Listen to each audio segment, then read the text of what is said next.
so deeply, so dearly mankind.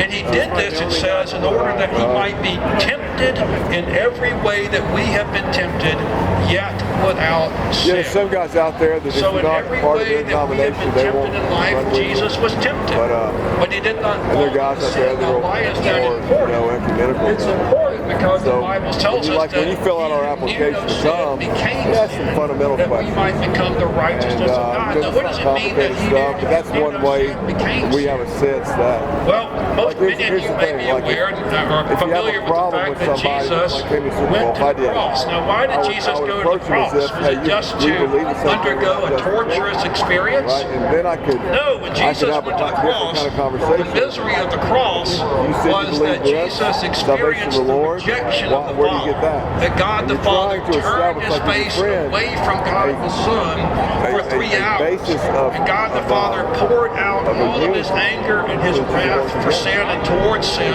upon his Son, Jesus Christ. So the one who never sinned, though he never committed adultery, became guilty of adultery. Though Jesus, the one who never stole anything, became guilty of thieves. Jesus, the one who never blasphemed God, became guilty of blasphemy. And he became guilty of murder. He became guilty of coveting and desiring that which was not his. He became guilty of Sabbath breaking. He became guilty of disobedience to his parents, though Jesus was completely obedient to his parents. And why did he do all these things? He did them because Jesus loves his people. So Ed McCaffrey, I think another thing out there that works is God's Spirit working life. Like you can, like if I ran a Presbyterian church or Reformed Baptist or whatever, you're running a church, you have ecclesiology, people need to agree with taken freely and it cannot be heard. That kind of stuff. Because in this way, all glory goes to Jesus. You're running a seminary for a denomination. You're amongst a group of people that have determined what we believe. In reality, you're going to be part of us. if you painted a picture, a wonderful piece of art, for that. There's also just the element, like especially out here, of God raising people up. You Really wouldn't want being somebody open else to come to along and God claim working. some sort of, if God is working, like some guy you got to feel like a what you friend. have created.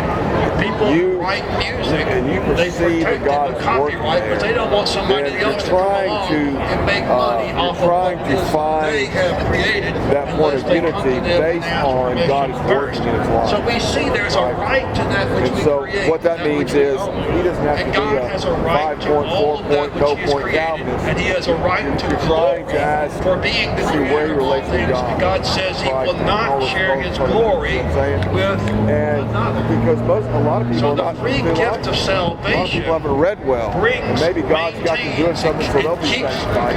There's so much you don't know. With God himself. And so if that we helps could me say come out that with I've done this, people. I have earned my salvation in some way, then we could claim some sort of glory to ourselves. And then you have the element of maturity. Maturity versus Jesus has gone and he's paid the penalty some guys, on the cross. You're their friend, so he became sin who wasn't, and so you don't want to say, hey, sin. And why is this important? Because Jesus absorbed the wrath of God for the sake of his people. You want to be there takes away their sins. So the take on is God's working. Let's be friends. Let's interact. And then you minister to him and so forth. We are guilty of our sin, and God's wrath and curse rests upon us.